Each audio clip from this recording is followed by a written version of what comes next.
Welcome to Obscured Reality with Mark and Stephanie. From UFO sightings to the lost city of Atlantis, from alien encounters to the living dead, each episode will leave you questioning reality. If you're ready to explore the eerie, tune in to Obscured Reality, where mysteries come alive.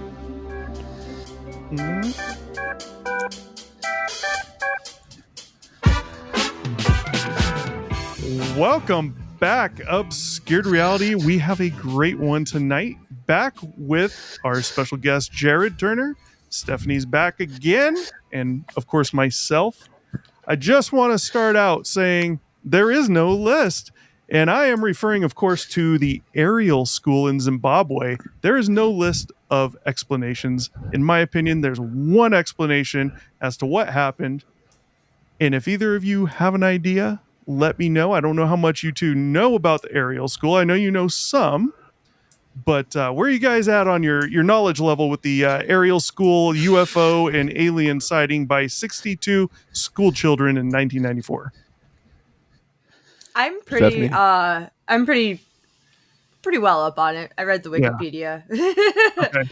I have a pretty good idea of everything.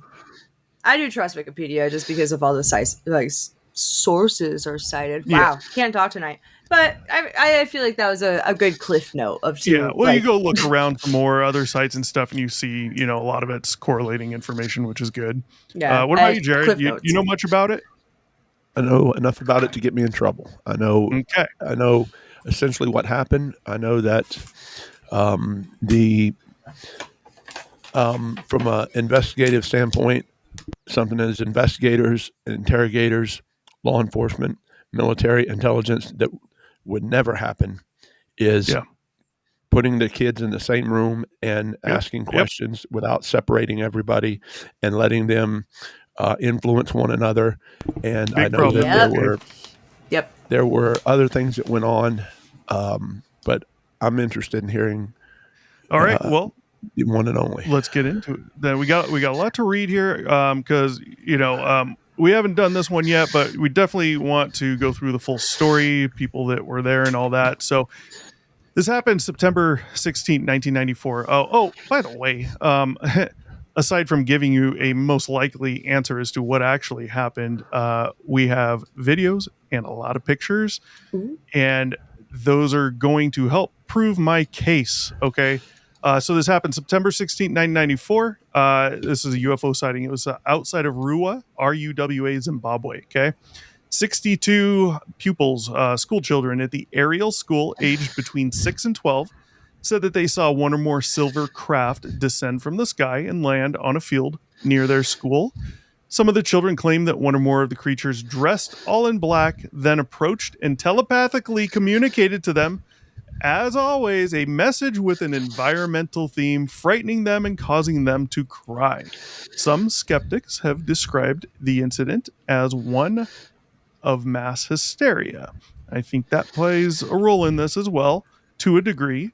Ariel School was an expensive private school. Most of the pupils were from wealthy white families in Harare, H-A-R-A-R-E, Harare. It's got to be Harare. I don't know. Close enough. One of the two's right? Sure. So, 2 days prior to the incident at Ariel, this is important too, there had been a number of UFO sightings throughout southern Africa. There had been numerous reports of a bright fireball passing through the sky at night. Many people answered ZBC radio's request to call in and describe what they had seen. Although some witnesses interpreted the fireball as a comet or meteor, it resulted in a wave of UFO mania in Zimbabwe at the time. According to skeptic Brian Dunning, the fireball, quote, had been the reentry of the Zenit 2 rocket from the Cosmos 2290 satellite launch. Turns out that is what that was. It was nothing more than the reentry of a rocket. It was basically going up in pieces. Now, that was a couple days before. And something else I want to mention, since we're on UFOs and aliens already being talked about on the radio here, I had read somewhere as well that for up to at least a week prior, there was already like this media frenzy on UFOs going on, and it being On the talked about on radio? radio and TV. Yeah. And I point that out because there's a very good chance, it's 1994. This is Zimbabwe. There's probably a limited amount of television stations, would be my guess. The point is, there's a very high likelihood quite a few of these kids saw and or heard some of that, right? So you already have UFO aliens in the brain, okay?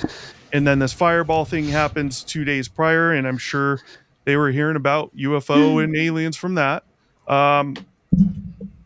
So the sightings at Ariel occurred at 10 a.m. September 16, 94, when the children were outside on mid-morning break. The adult faculty at the school were inside having a meeting at the time.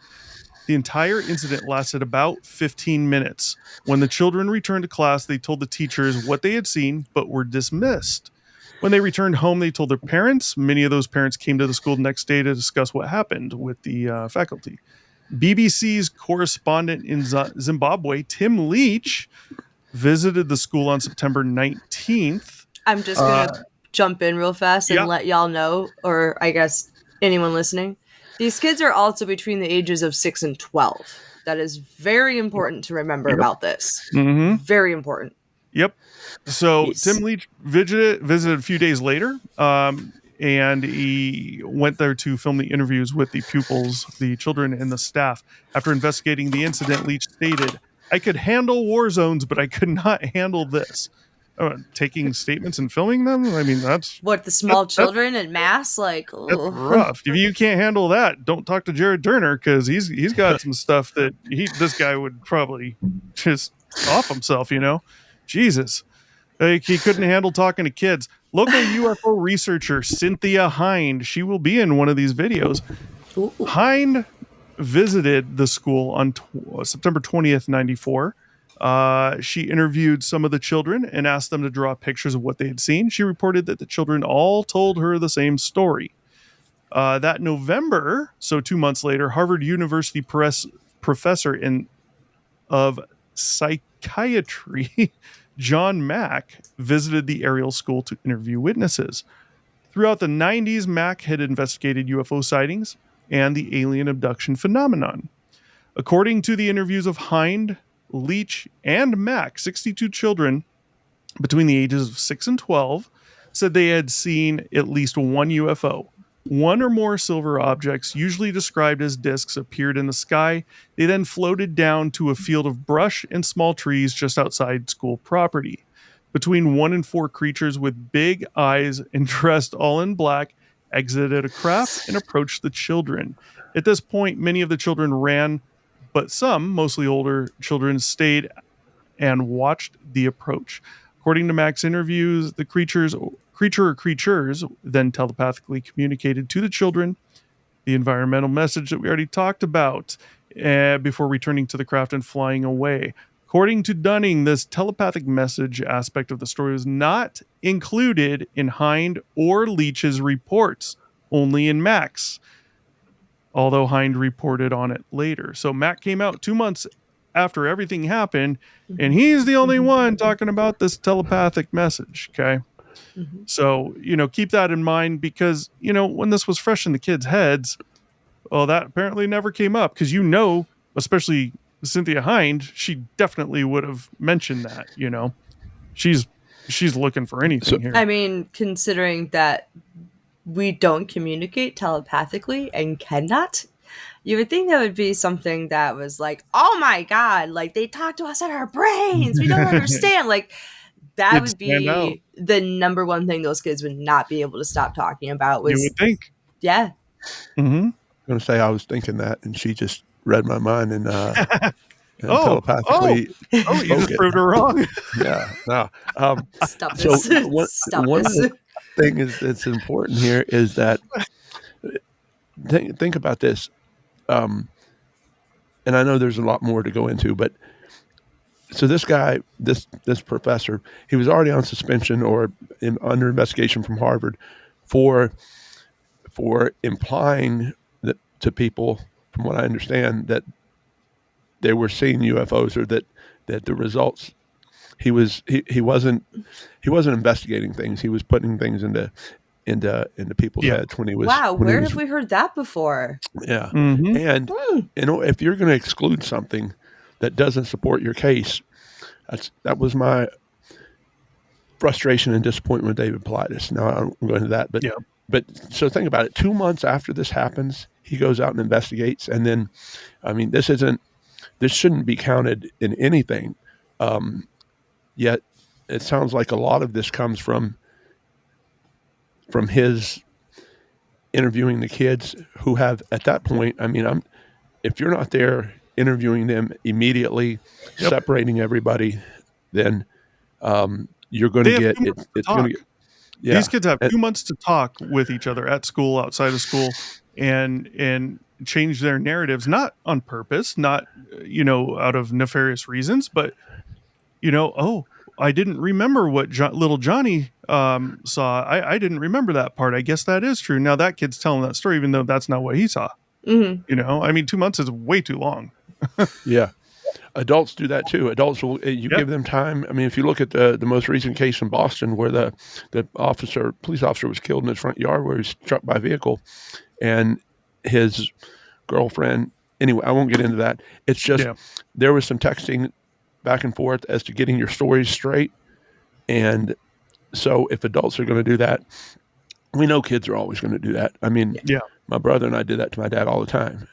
My brother caved every time, but the fact is that we always tried to get our story straight. And if he gave us any time and didn't get us one-on-one, then it was, we were doomed. So, Yeah.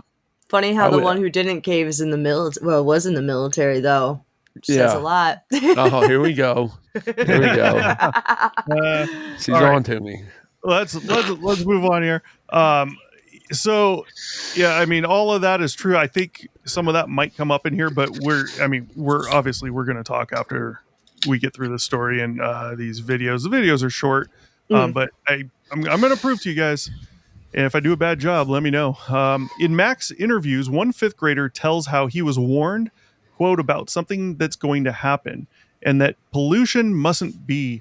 An 11-year-old girl told Mack, I think they want people to know that we're actually making harm on this world and we mustn't get too technological. One child said that he was told that the world would end because they are not taking care of the planet. The children were adamant that they had not seen a plane.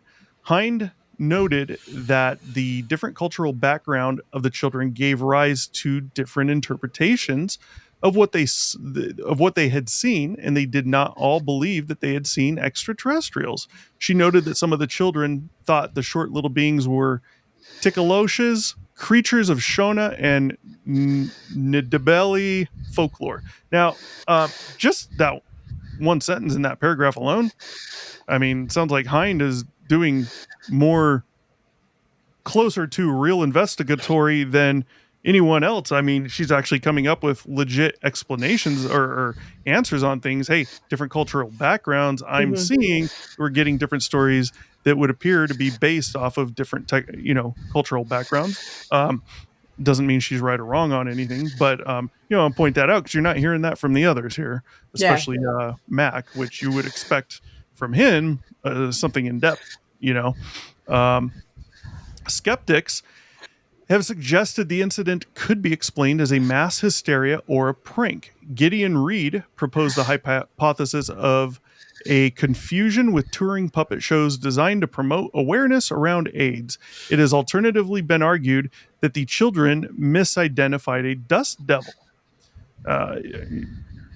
No. Trying to figure that one out. They saw something. They didn't see a damn dust devil. I firmly believe that. Hind interviewed the children in groups of 4 to 6. Mistake number 1. 4 to 6, with every other child allowed to listen, and so their stories were cross-contaminated. Mack only interviewed the children 2 months after the alleged sighting, and Dunning says that Mack, a known environmentalist, prompted and suggested the telepathic communication angle, which was not present in Hind's previous report. So, irregardless of what Hind does, UFO investigatory, aliens, and all that, you can't just jump out and call her the kook, because she's the one giving some facts here, the different angles because of the different cultural backgrounds. But yet you got Mack coming out 2 months later. It turns out he was being investigated, having some issues at Harvard, and that is possibly why he left to go to Africa to get away from it all and get his name out. So it's not his name's not out there. And then you got this guy who's putting stuff in these kids' heads. In 2023, in a Netflix documentary called Encounters, a former student named Dallin claimed that he was behind the incident. He claimed that he purposefully told his classmates and other students that a shiny rock in the distance was a UFO. According to his own statement in the documentary, he never thought this would work and was surprised about the mass hysteria. Dallin's claims in the documentary directly contradict claims made on camera 15 years prior to the documentary, describing the UFO as having a light that would flash a different color in the sky. And I don't know why they're pointing that out, because if he was lying at first and then 15 years later he's coming out and saying, this was all me, I made up the story, blah, blah, blah, and told them I didn't think it'd take off, but it did. Well, obviously what he's saying now would contradict back then, because he would have been lying. I don't believe that's the case. They are trying to point out that they don't believe it, but I don't believe this was done by him. I think there's a very logical explanation, more logical than that. And you got to keep in mind, well, it's only him lying, right? But you would imagine at least one or two other kids knew, and a lot of the stories matched, the drawings, the sketches matched to a degree, and we'll see them. I got the opposite. Maybe I didn't see all the sketches, but I noticed the ones that I looked at were different than they were. What you would typically see in the late '80s, early '90s depicted. Yeah. But some of them were so far. Some of them were so. They had it looked like a giant standing on top of a craft. Yeah. Well, we're going to take a look at some of them right now, actually. You want to do that?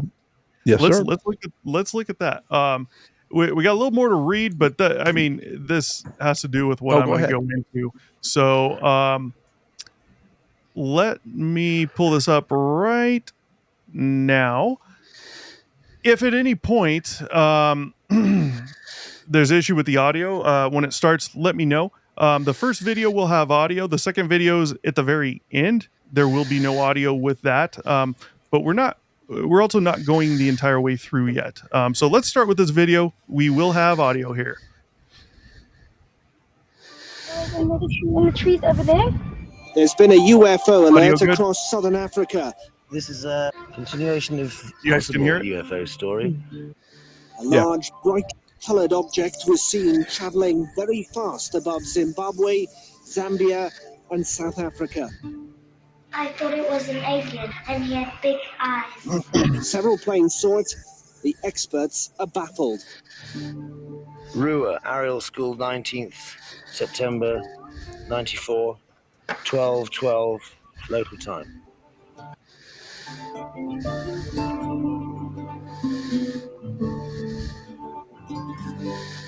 Could you tell me what you saw on Friday? Well, it looked like it was glinting in the trees.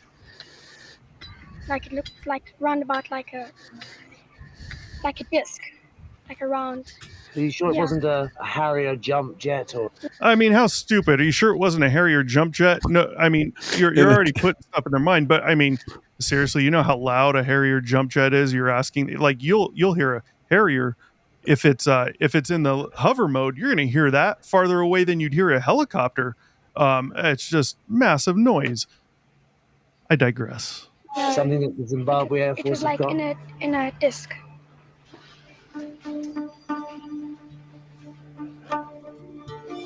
Kind of like that. I saw something silver on the ground amongst the trees, and a person in black.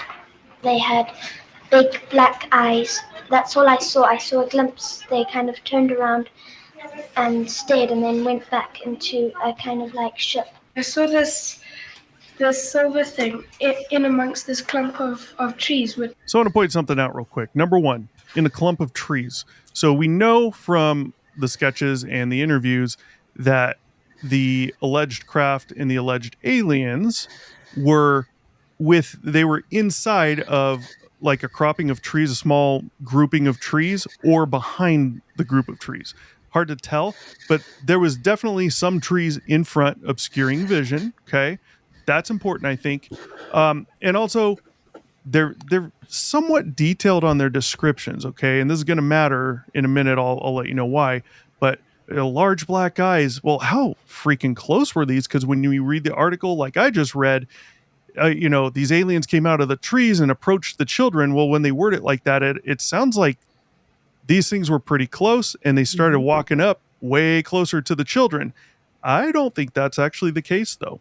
But let's finish this video. This one thing sitting on the side and another thing sort of like running up and down the top. What does he look like? His face was like this and his eyes were down here. Mr. Mackey, you're headmaster of Ariel School. Tell me, what do you think of all this? I feel sure that the children feel that they did see something. He's skeptical. We asked them to draw pictures of what they saw on Friday.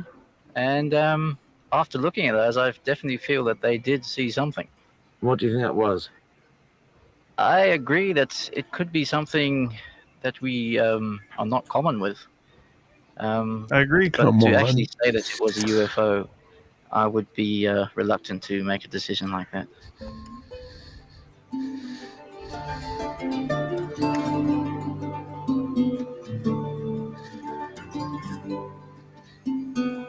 What did you see? I just saw a glow over my chicken run, a very orange glow. That's important because over her chicken run, they don't ask any more questions. I mean, when you watch The Secret of Skinwalker Ranch, when they found the deceased cow and they looked up and there's a orb, a UFO up in the sky, and they look, it's directly over the cow. Well, from the angle where they placed the camera, yeah, it looked like it was directly above, but you don't know. It could have been a star. It could have been something else 100 miles away. Right? There's no telling it's directly over. So we need more questions on stuff like this. You're being a lot more generous. You're being a lot more generous than I am. And I'm not, I mean, maybe I'm just going to be the resident skeptic. But go ahead. I'll let you. I mean, that's how we get to the truth, I'm just saying you need, with an interview like this, you need more questions. I saw a glow over my chicken run, an orange glow over my chicken run. How do you know it was directly over it and not 10 miles away? Like, yes, from your vantage point, it was above, right? It was in the sky. How do you know it was directly behind? Was it 2 feet over your chickens? Was it an orange egg a chicken laid and a other chicken threw it in the air? I don't know. It was a helicopter or No, what? it was just a big round ball. Can you just tell us what happened the other night at Kariba? We suddenly looked up and we saw this thing coming over the top of the hill. As it sort of came abreast of us, it suddenly changed from this glow to let's say 2 big red orange balls. Again, first thought was an Airbus 300 with the 2 engines. But then one thing we noticed about it was the lack of sound. In total, I would say about 14 people saw that. I believe he's referring to a couple days prior, the re-entry of that Russian rocket that was burning up in the atmosphere as it re-entered. Well, that disappoints me with the BBC for not. I mean, because they're it almost seems like as somebody that's watching this that they're using the adults to give credibility to what the students saw. Yeah, and don't they always? They always mix mash and leave so much out to remain vague? So they're not pointing to the logical possibilities. They're leaving it vague, completely open, and kind of guiding towards the illogical possibilities, usually, Problem with news. In our group, anyway. There's Cynthia Hind. They did tell me from London this would be the biggest story of the 20th century.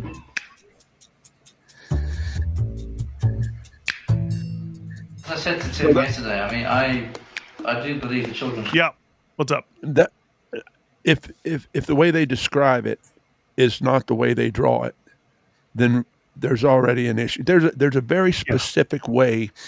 If you've ever seen, you probably have never seen, but there's a very specific way legally when you're dealing with child victims, how we have specialists that interview them and that talk to them so that they don't put things into their heads, Right. and so that they get information out of them without insinuating things. But one of the things I would note is that the picture before is the only picture I've seen that has actually trees in it, if in fact this stuff was behind the trees. Yeah. And so they're not drawing what they saw. And this is where, if they had somebody one-on-one sitting down with them, they would say, now, I see you drew this craft and that's what you think it is, but what did you actually see? You said it was behind trees. You haven't drawn any trees. You haven't. And so there's just, go ahead. That was just my note, my 2 cents. I agree. I would also say that, how many sketches were made from these kids? Like, did each kid draw something, or is this only from a small handful? That could be an issue too. But we're going to see in a minute quite a few, I think 6 of the sketches, and they do have trees in them. So it's like, well, you got to remember, 6 to 12 years old. Good luck getting a 6-year-old to, number one, accurately draw anything, let alone remember anything accurately. Honestly, Jesus. some 11, 12-year-olds aren't even spectacular at Neither drawing. are some adults. I thought you were going off remembering. No. Yeah, no, I can agree. draw. All right, let's finish it. This video is almost over. Saw a door. What equipment have you brought with you? Well, Gunter is a highly technical chap, and he's made his own Geiger counter, his own metal detector. We're going to check it out. He made his own Geiger counter. He made his own metal detector. So God knows what the hell that's going to pull up. See if there's any radioactivity. Oh my gosh, they got wood from Home Depot. God. Cynthia, what are your impressions after this morning's little expedition? Well, He definitely does look like a highly technical chap, as she says. Yeah, he does. I certainly believe the children. I've come across a similar type of thing in Broadhaven in Wales, 1979, and the British didn't believe it. Ma'am, you look Although I like went you're down still 3 in times, and it's 1979. Very similar to the whole incident here. I'm having a hard time believing that this is 94. Yeah. Okay. Like, so golly. that was the video. So I just want to point out, again, the alleged sighting, the alleged craft, the alleged aliens were inside of a group of trees or behind a group of trees. Point being, there was definitely trees in front of, between the kids and the alleged craft and aliens. Okay. That's important. Let's take a look at 6 of the drawings here real quick. Okay. And we're going to have to pay attention to some of this. I'll be pausing. There's no audio right here. Okay. So yeah, we don't see the trees. We see some bushes, but let's move on. The second one is the same one, but color. So maybe that was just copied a few times. This is more zoomed in. I'd like you to pay attention to 2 things: the alien and the craft. The craft especially is going to come back really soon. And, it's going to go to help prove me. Hopefully I can do that well. Comes the third one. So here we see obviously the trees. That's actually a good. Yeah. Yes. And what I want to point out. Exactly what I was saying. Yeah. And what I want to point out with this one is you got to remember there's 62 children seeing this. Okay. So my imagination tells me that most likely in the beginning, it was only 1 to a few kids that saw something, whether it started out in the sky or on the ground. And they're like, oh my God, alien UFOs. And the other kids are hearing words getting around really quick because they're all outside playing. And they start coming over to the fence line or wherever. With no adult supervision. Right. And keep that in mind because that's 62 kids. So they can't all be grouped together. They're going to have to spread out for them all to get a sighting, right? So my point is you have different viewing angles. So if you're looking at this image here, let's say you have a child that's way over here to the right. Well, this tree could be blocking the middle portion from his viewing angle, whereas if you're this kid standing in the middle, or this is the alien, but if you're standing in the middle here of the group of kids, you might see the image as you see in this drawing. Whereas if you have a kid that's standing far off to the left, maybe this tree is going to be blocking more of the middle of the object rather than the left side of the object, right? That could play a very important role in this. Different perspectives dependent on where each child is standing, right? So maybe not, but we'll see. Here's a group of 4 of them. This bottom right one was actually in, I believe it's in this photo or this drawing on the left as well. It is. I saw that. I was like, is this a 2-in-1? Or is this it's just separated so you can see it better. I really like the top left, the little legs that the UFO has. It looks like it's walking. Yes, he looks like an AT-AT a little bit. Yeah, but look it at does. the different variations too. Like, what the hell is this thing here? This one's in the sky. This one's got 2 legs, one in the front That one, and one in the red back. one kind of looks like a blimp. Not gonna lie. And I've seen another one where that big alien is standing on top of the craft. One of the kids drew, and so that goes. When I was saying that, they it wasn't like they all drew the same thing. Now you don't expect that depending on how many there are, but I'm anxious to hear for you to keep we're going. getting there. Yes, one of the kids did mention something was on top. Here's the last photo. One of the creatures was on top, and here's a picture of that. Now pay attention to this. Look at the hair, okay? It might come into play. Now I want to point something out here. It looks like a giraffe. That's what I was going to say. That's the end of the photos. So do we know how far? Do we know the actual distance? We do. We're going to get into that in just a minute. Okay. All right. So I want you to pay attention to this. This is going to come back up with what I'm proposing. This craft right here. Just take a look at that, okay? Now, some of these kids are describing this as a saucer, right? A flying disc, a flying saucer, okay? Your typical UFO. I have never once heard of or seen a sketch of an alleged flying saucer that has a cockpit window. They typically have separate windows, evenly spaced, or portholes, whatever they are, going all the way around the object, not in front. This harkens to me man-made. Yeah. Something man-made. Because aliens don't do this. We don't see this in alien diagrams of their craft. We never see that. That's interesting. And what the hell is this? Well, we're going to find... It's an antenna to phone home. Duh.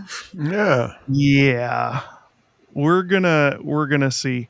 And I'm going to pause it right there. Okay. So let me read a tad more here. What was it really? So actually, let's go into this real quick. Oh my God. Hold up.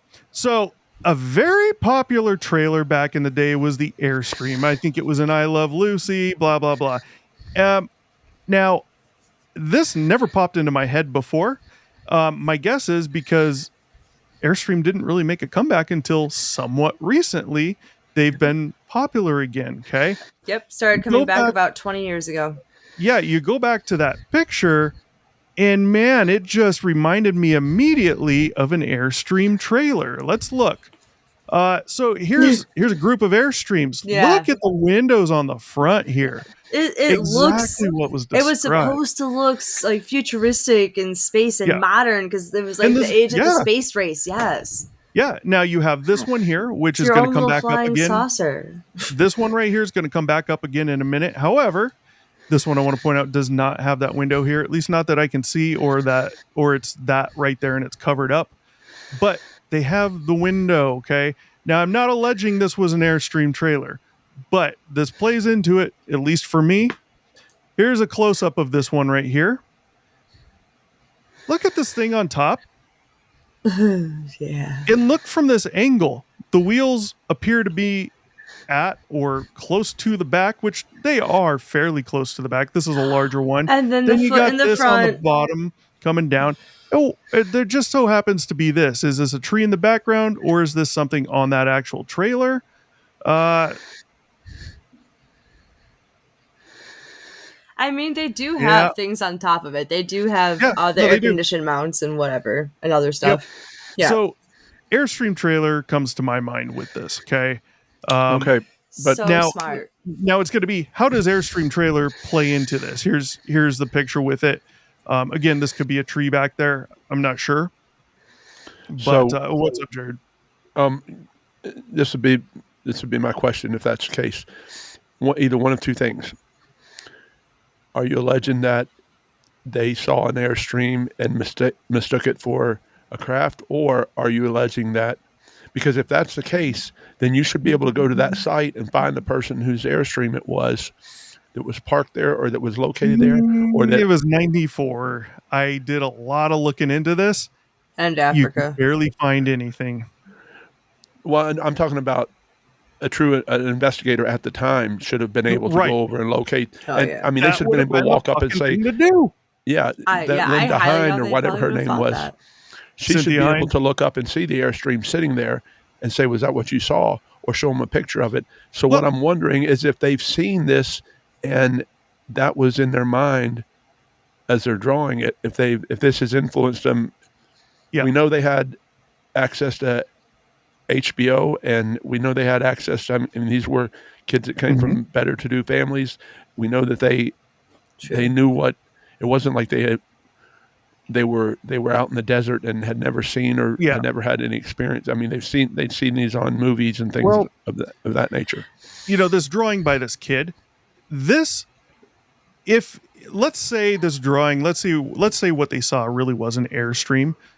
This drawing compared to this trailer is in a way fairly accurate and in a very big way not accurate, but it's no different than me as an adult still drawing a house as a square with a triangle for the roof, drawing a window here and a door here, and it looks like a fucking 10-year-old drew it, you know? As far as what I'm alleging, I'm going to tell you exactly what I'm alleging in a moment.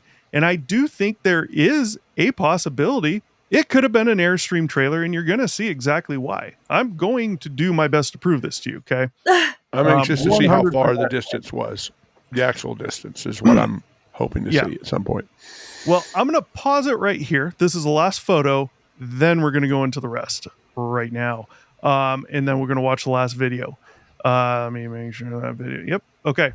So I'm going to leave it right there. And I'm going to leave it there for a reason. Let me go on reading. So what really was it? So something that was in the article, when you read this, whether it's Wikipedia, BBC, anywhere, I don't ever recall reading this in there before. However, it was such a minor blurb in there, I never really noticed it. It was probably there all along. It had to have been because someone mentioned it, right? From the stuff way back then. The African Research and Educational Puppetry Program, or AREPP, launched Puppets Against AIDS on December 1st, 1988, to coincide with World AIDS Day in Johannesburg, South Africa.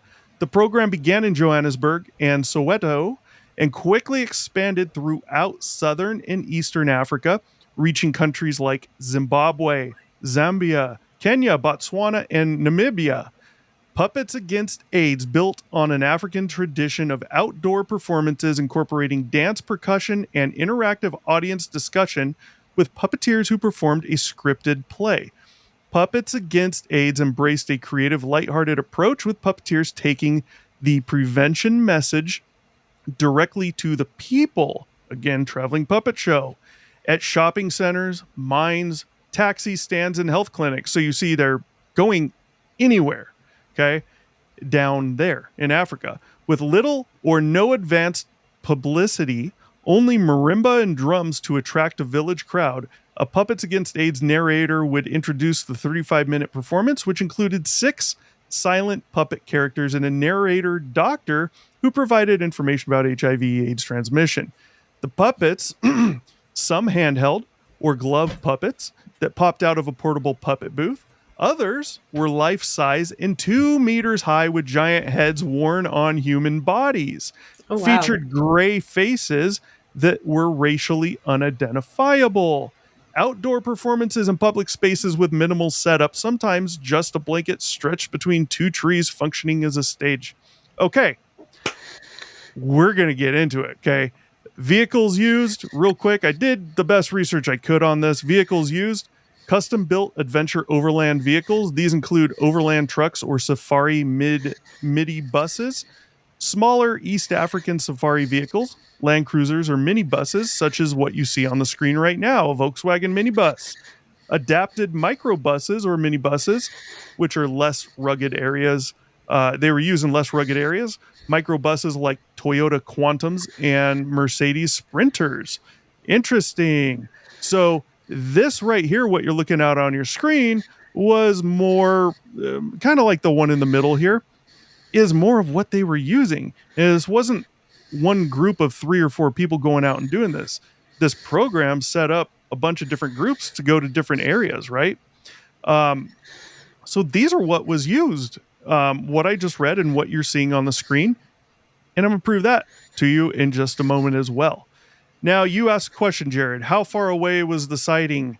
You ultimately about 600 meters. I'm sorry, 200 meters. So it's about 650 feet, possibly more. Now, 650 feet in the grand scheme of things is not far at all.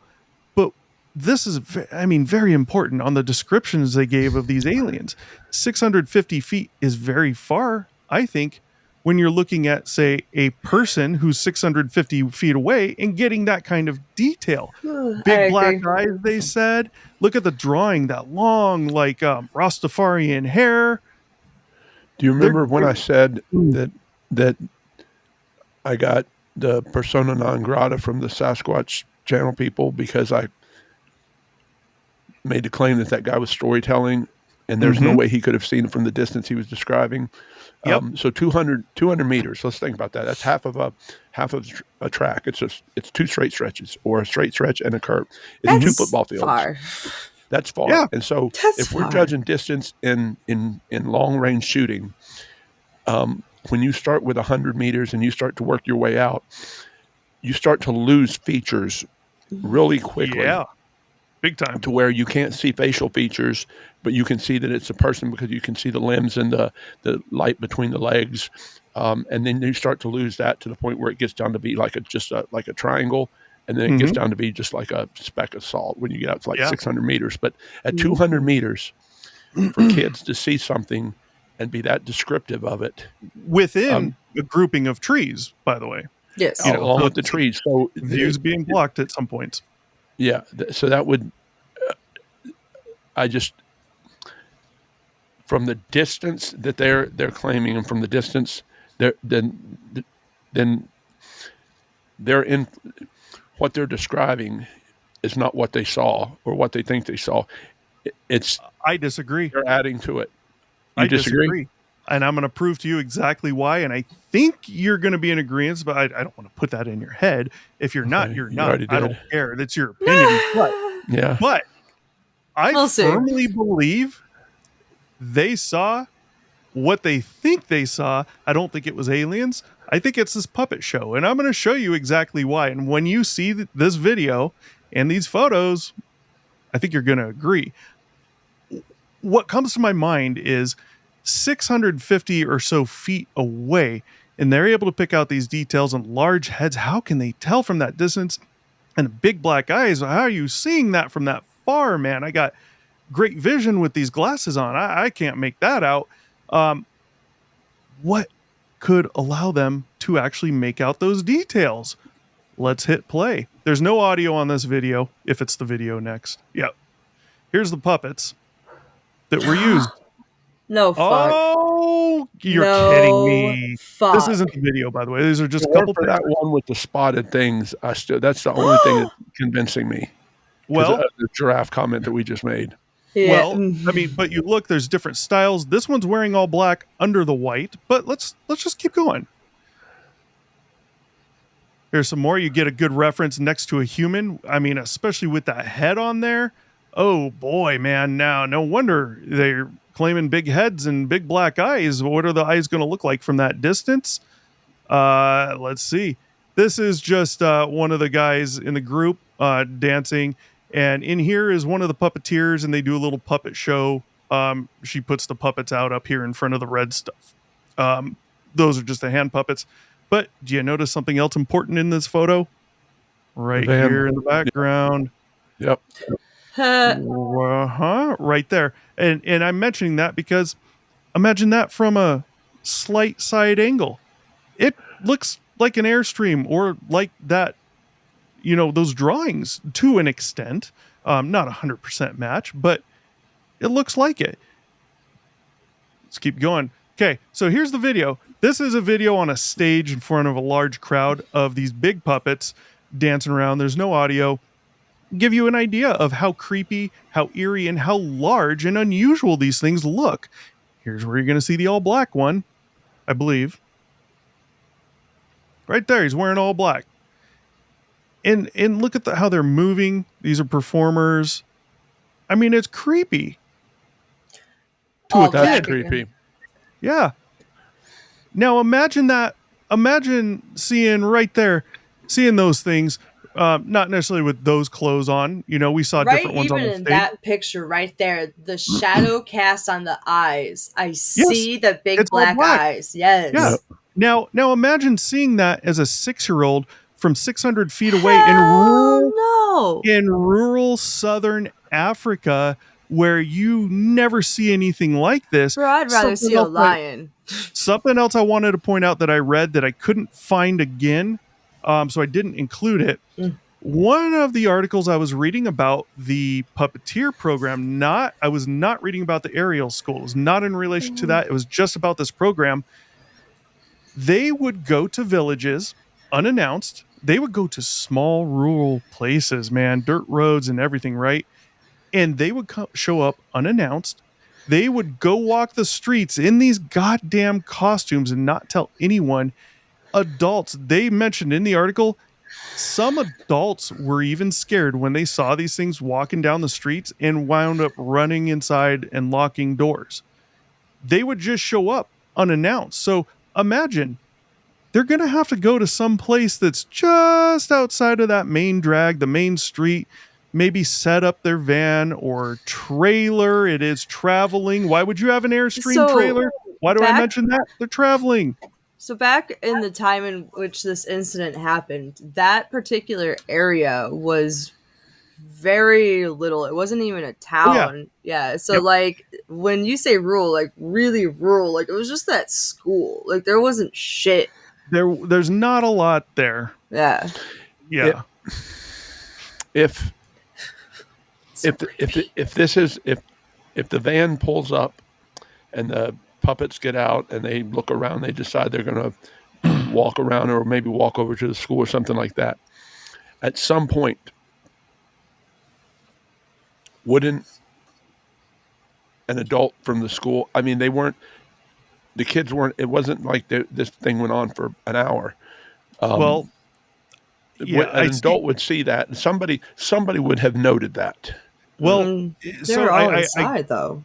I would think the same thing, but what we already read, there were no adults out there. The kids were within the confines of the school, so within the fence. They were outside on a 15-minute break because the faculty was inside having a meeting. As soon as the kids ran inside, which was after about a 15-minute viewing of this, they told them, and they even said in numerous articles, the adults, the staff didn't believe them. So it doesn't sound like anybody really looked outside. If they had and they had seen it, it would have come up from Cynthia Hind or John Mack, I would hope, or Mr. Leach. But they specifically stated they went in, told the teachers, they're like, okay, kids, nice imaginations, So you got to remember, it's in this outcropping of trees too. I don't think they just went out there and saw this thing. How, there's something unexplainable here. Some of them are saying they saw the craft in the sky come in and land, and then when it was all done, they saw it take off and leave.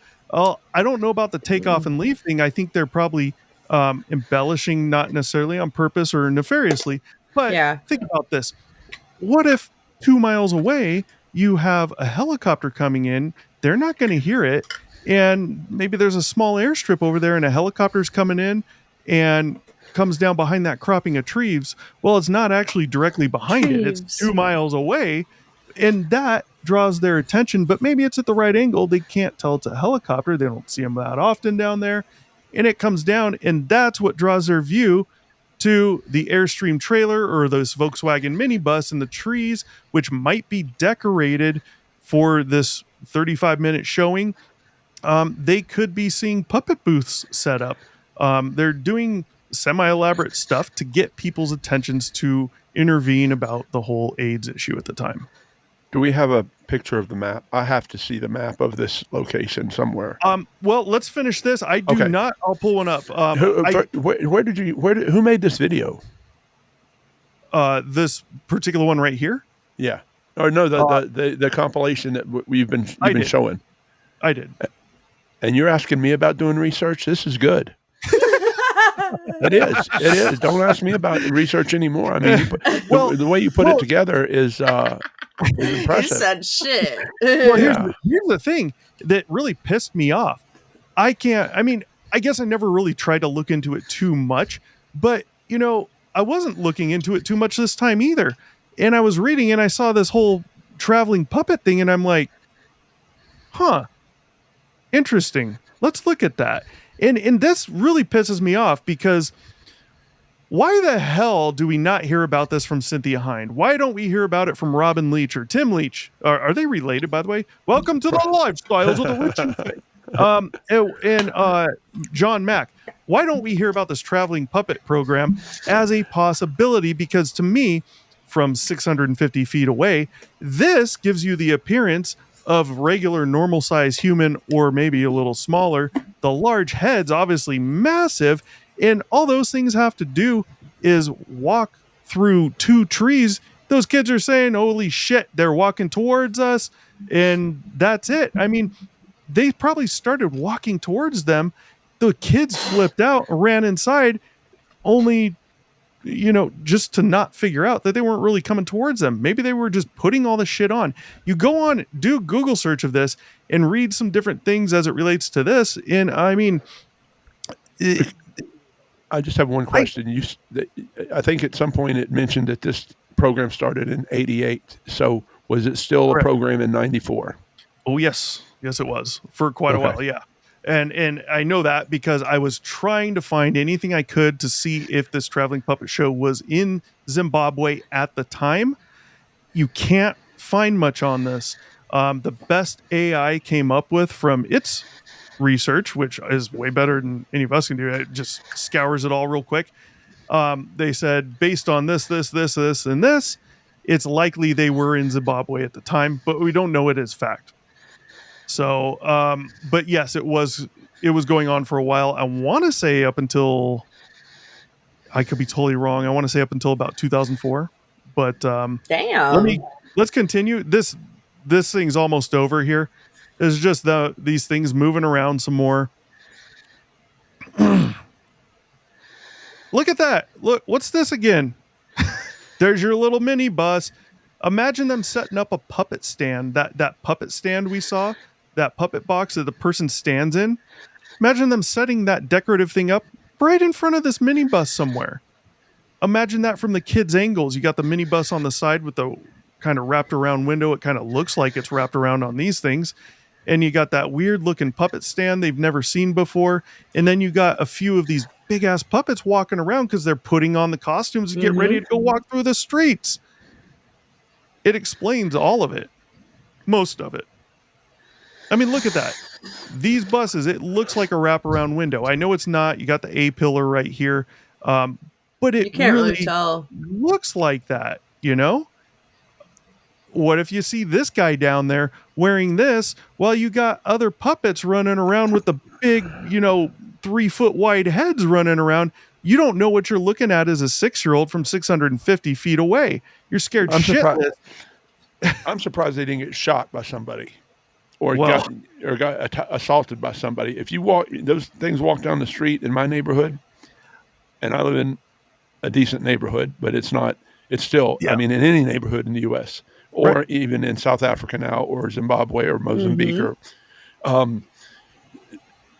you're gonna have it's going to scare the hell out of some people. And it did. And that was one of my major points. Them walking down the street in those costumes just to attract attention, to get people to come to this little showing. It was unannounced. Just them walking down the street in those big, weird, alien-esque looking outfits scared adults. Adults ran inside and locked the doors. What? And they're right there, and you don't have enough common sense to tell that there's probably a person in that. What do you think 6 to 12-year-olds are going to think from way farther away, where they can't decipher human feet and shoes coming out of the bottom because they're so far away? Yeah. Let's keep going here. I mean, look, you got this thing set up here. You got the puppet box set up here. Imagine those from your viewing angle being kind of in front of the little minibus or in front of the Airstream trailer, and those big costumes walking around. I mean, look how happy that guy is. Oh yeah, he's pretty cool. He's in a couple of them. He's having a blast. He's like, I am Michael Jackson for 7 years. So that was it for what I have. Ooh man, I almost stopped. Look, I'm looking at a map. I'm looking at a map right now. Oh, yeah. I'm just not. So now we're looking at 250 yards. And go ahead. Yeah. Thanks for watching. Be sure to check back with us often for new episodes. Feel free to drop a comment, and don't forget to like, share, and subscribe to Obscured Reality.